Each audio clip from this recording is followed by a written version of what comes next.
Welcome to the Living Artist Podcast. I'm your host, Preston M. Smith.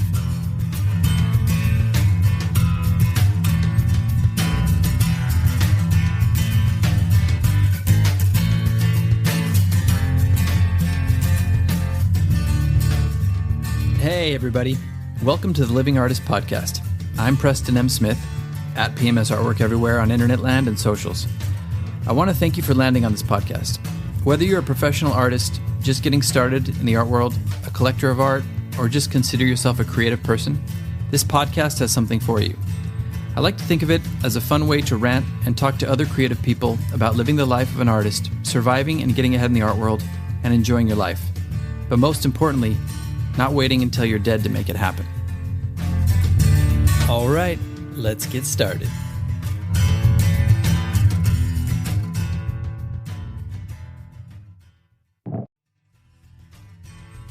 If you haven't heard about Anchor, it's the easiest way to make a podcast. Let me explain. It's free.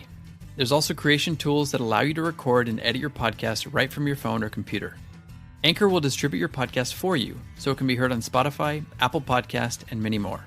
You can make money from your podcast with no minimum listenership. It's everything you need to make a podcast in one place. Download the free Anchor app or go to anchor.fm to get started.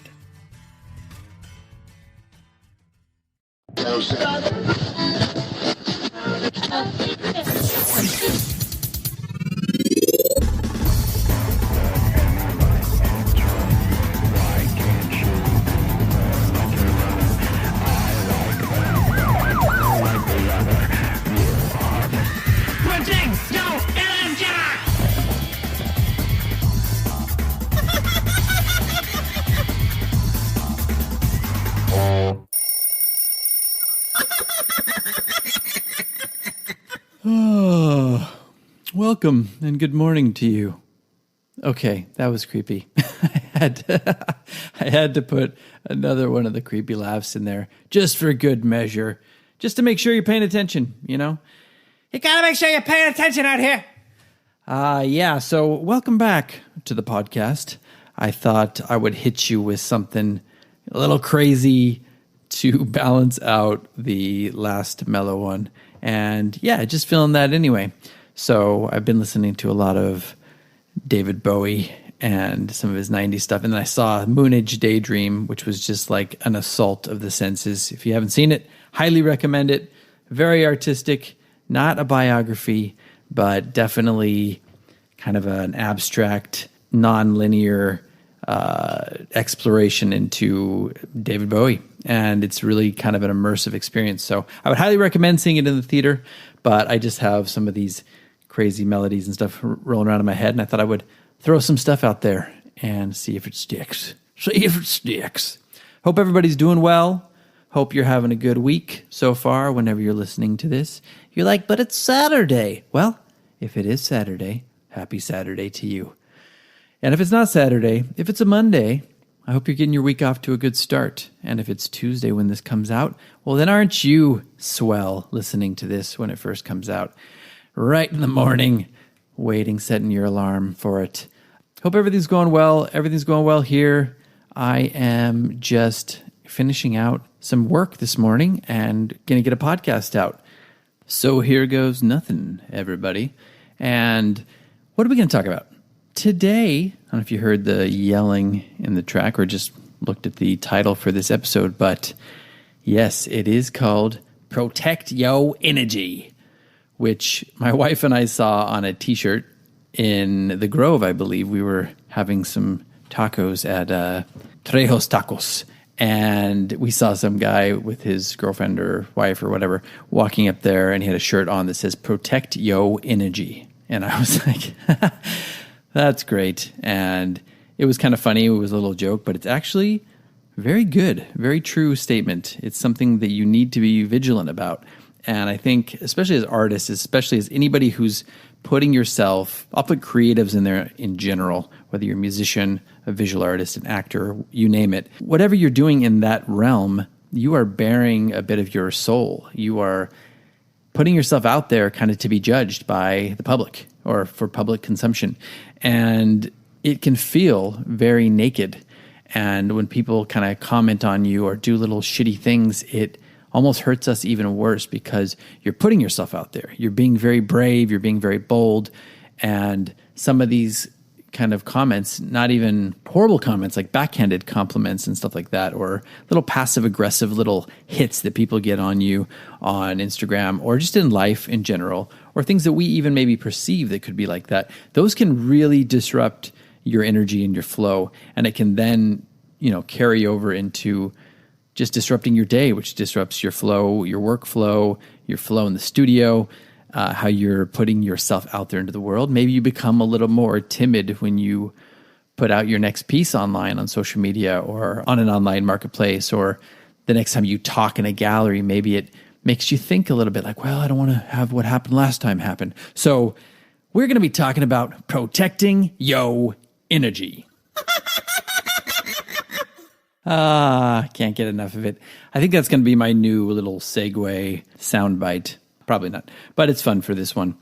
So I just wanted to start off by talking about just a few examples of things that can actually disrupt our energy and can kind of get under our skin as artists and start to eat away at our creative habits or make us create not at our top level, And one of those for me is, it sounds simple, but I'm really sensitive to sound and kind of obnoxious behavior. Like I have my studio in back and I have these neighbors next door who don't really care that much about anything, it seems like. And they bang and slam something up against the wall when I'm working. And the kids, when they're home, they play soccer and they kick the ball as hard as they can at the wall and like shakes the wall and it vibrates. And I can hear it over the headphones in my ears where I'm drowning out the sound and trying to get into my flow state. So it just disrupts me. And that actually will short circuit my flow and my energy state. And sometimes I start to get like nervous or I start to get upset and it gets in the way of what I'm creating. Now, yes, you can turn that around and you use a little bit of that and put it into the piece, but that's not always the state you want to be in. And, I have tried to surrender to it, but also you can take action and, try to bring it to their attention and whatnot. But anyway, that's just one example of something that can get in the way of your flow state or your energy. Another one is social media, of course. That's probably the big one. That can be as simple as just seeing another person that you know or that you feel is a kind of a contemporary of yours on the same level, doing really well or, getting a big gig or selling all the time or something. And if you're not in the right state of mind, it can make you feel shitty. It can make you feel like, oh man, again, or like, I can't, why am I not doing this? Or why don't I have this gig or whatever? I've talked about that before, but you can name it with anything. It can be a comment on social media. It can be somebody saying like, oh, actually, this is really good. Or like, oh, I'm surprised. I really like this one or something like that. Most times people don't say I was surprised, but they'll say something like, oh, I like this one. Or actually, this is really good. That is an example of a backhanded compliment. And sometimes that's just you reading into it, but it sounds very cold on social media. And that's why it's very important to protect your energy on social media, because we are very hypersensitive on social media because you're kind of projecting your own mood onto the canvas that is social media. And you're also taking all of your internal garbage that you have with you from the week or the year or the pandemic or your lifetime, and it's kind of like coloring your experience on there. And then, of course, people can just be shitty. You get weird stuff, you get spam, you get hackers, you get all that stuff. So be very vigilant when you're on social media to protect your energy. And what's another one here? Maybe a better question is, what is not really something that you have to protect your energy with being an artist? It can come at you from all angles. It can be doubt from your family, doubt from your friends, doubt from society. It can be somebody taking advantage of you, because you're an artist and people are used to this starving artist stigma. I was just talking to Finton Whelan about this, how sometimes people in certain areas will play that up and go like, well, would you want to put a piece up in our office building? We have a lot of good clientele that come through here. You can just put it up. And it's like, basically they're saying they want you to put a free piece up. And yes, of course, these things can lead to stuff, but you have to protect your energy when it comes to stuff like that too, because a lot of times people are just looking for a free lunch. And I mean, I've had people who've known me for 15 years as an artist, seen my struggle, seen me go from, making $18,000 a year, waiting tables and barely able to pay my rent and, getting in debt and being in a dark place to being where I am now. And the whole time saying, oh, we really want to buy a painting of yours and stuff like that. But then never pulling the trigger for whatever reason, or, time's not right, money's not right. Sometimes they've asked me to trade things for, something that they have that they just started with. And it's like, well, hang on a second here. I've been doing this for 20 plus years. My value is going up and you want me to trade for something? These are things that are very subtle insults to an artist. And it's something that can really bring you down, and you can kind of obsess about it, and it can at very least just bring your energy down. It can make you bitter. And that's one thing that I think protecting your energy is all about, or protecting your energy is all about in the art world, is becoming an artist who grows older and gets better and is not bitter and not jaded with the art world. Because I see so many artists as they get older, and, even artists in documentaries and in biographies and in movies and stuff, that just end up being so sucked dry and just like they can't do it. They just can't. They have so much resentment and bitterness towards other artists or towards institutions or whatever. This person fucked me over this way. This person didn't give me this. I didn't get my due with this. This person never paid me, blah, blah, blah, going on down the line. And this can happen. So something that's always been very important to me as an artist is to be able to kind of retain that gratitude and that moxie and that high energy level as you get older and as you get better, and have it be like, you know what? This is not going to get me down. Like, I'm above all this stuff. Like, I can rise above all this low energy behavior and have it just fall off my back. Like, water off a duck's back. I can just shake it off, flap the wings and keep on flying. That's something that's always been very important to me. I'll admit, I've had some times, especially recently with the chronic pain and the pandemic and some things that have happened with me. It's been hard. Like, there's been some times where it has gotten me and I didn't do my best at protecting my energy. But that happens to us all. And you can use those as learning experiences to be like, okay, there's an example of where it happened to me. And it's a learning experience of how I can be more vigilant moving forward and how I can put some systems in place that will help me protect my energy, or energy.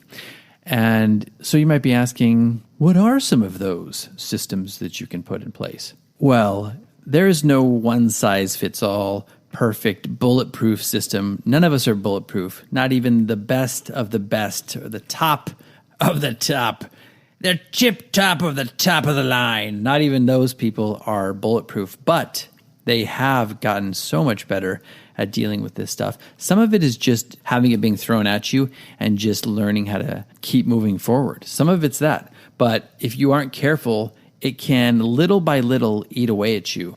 So the first thing I would recommend is surrounding yourself with very positive people. And I don't mean positive like, oh my God, everything's wonderful all the time. That's not what I mean. I'm not talking about false, fake positivity. I'm talking about people who nurture you, who fill you with good energy, people who have your back, people who believe in you. That's what I'm talking about. Those are essential. Now, this could be one person. This could be 5 people. Some people luck out and have a family that's extremely supportive. Some people luck out and have friends that are very supportive. But sometimes in the art world, and if you're surrounded by other artist friends, every once in a while, you can find yourself in a group that might not be supporting you the best that they could. And a lot of times it's just because they're focused on their own lives, and that's fine.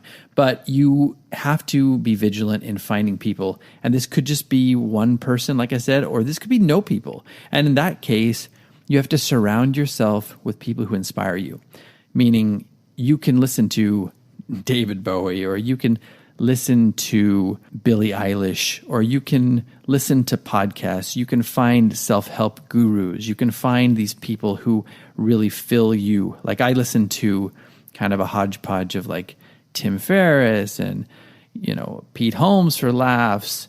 And I read all these self-help books, and I have listened to Law of Attraction books, and I've listened to this kind of audiobook, and all those things really feed me. So when I'm in a state where I might be alone and I might not be surrounded with people who can help build me up, I find those people. I seek them out. I seek out sources or alternative sources that will kind of fill that gap for me and help me find that within my own self. Now, our art is obviously the best resource that we have. Just getting out there and getting into the studio and creating.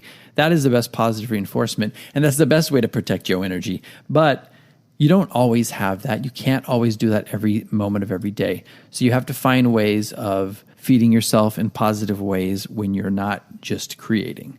Some very quick examples of that are always go-tos for me are music. Music is huge. Putting on this music that really pumps me up and gets me into the right state of mind. Sometimes this can also be feeding a kind of aggressive positivity, something that makes me feel like getting in the studio and kicking ass. That's great. It doesn't have to be like, don't worry, ooh, ooh, ooh, ooh, ooh, ooh. I'll be happy now. It doesn't have to be that kind of stuff. It can be that if that's your jam, but it can also be some like Nine Inch Nails or something, or whatever. Like I said, Billie Eilish. These things can pump you up in a positive way.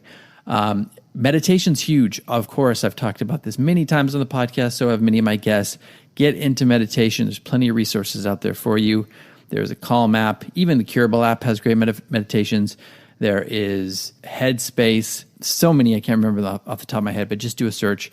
You can do your own little hodgepodge meditation like I do, breathing exercises and interval breathing. You can do the Wim Hof method, which really oxygenates your system and gets your energy up. These are all great sources. Intense exercise is a go-to for me every morning. That's how I start my day. I get my heart pumping, I get my blood flowing, I get the oxygen in my system, and that just starts off my day positively. Look, you can turn to caffeine, that's fine. Whatever works, right? Whatever gets you into that state, just don't go overboard with these things. If you're looking for a calm version of this, something that feels more centered, something that's going to get your energy up, but get your energy almost like a connectivity to your environment or the universe, then go do forest bathing, go do some hiking, go to the beach, get out in the woods, get out in the mountains, get out wherever you can. Take a road trip. I talk about this all the time, but sometimes just clearing your head for 3 days or 4 days or 2 days or 1 day or an afternoon will make all the difference. These are all good ways of protecting your energy. And I know I didn't hit them all, but I don't want to bore you by going too far and belaboring this point. I think you get the idea. I know there's plenty more out there. Watching funny movies is great. That's one that I love. I watched Wedding Crashers again with my wife the other night because we love it. And it's just one of those things where maybe it's not your favorite movie all the time, but it's something that always puts me in a good mood. Always makes me laugh, always gets my energy up. And these are all great examples. So hopefully this has resonated with you on some level. If you're finding yourself in a funk, if you're finding yourself like, man, I'm just not feeling it as much these days and my energy level's not up. I'm just not feeling like getting in the studio as much. I'm dreading getting on social media. If these things are happening to you, maybe it's because you haven't been doing the best job of protecting your energy. So that's that for today. And hopefully it's something that can spark some ideas for you to find better ways to keep yourself in a positive energy, a good flow state. Please reach out to me on social media. As always, hope you have a great rest of your day, week, morning, midnight, whatever the hell time it is for you. Hope you're doing well and hope this has given you a little bit of a positive kick to get through the rest of your day. We will see you next time. I've got a really good interview coming up with another great marketplace. So tune in for that. And until next time, be good to each other and remember to protect your energy.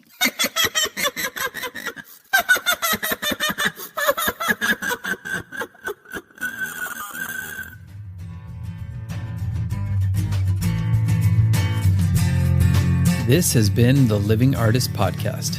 Thank you so much for listening. I just want you to know that I appreciate you being here, and I'm grateful to be in your ears. Your art and creative life on this planet is meaningful, so thank you for sharing it with me.